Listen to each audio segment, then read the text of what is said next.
Add tomato paste.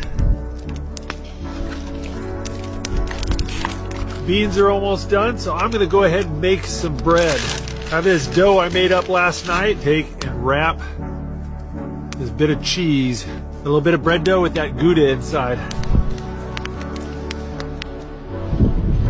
Cooking bread on the coals is really easy. Either you make a disc and you lay it straight on the coals and flip it, or you make a ball and you bury it in the coals.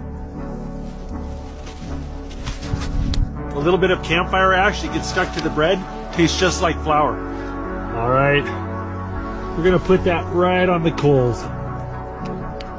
Just like the bread, the coals are gonna stick to it while it's rare, and once it's cooked, the coals will fall off.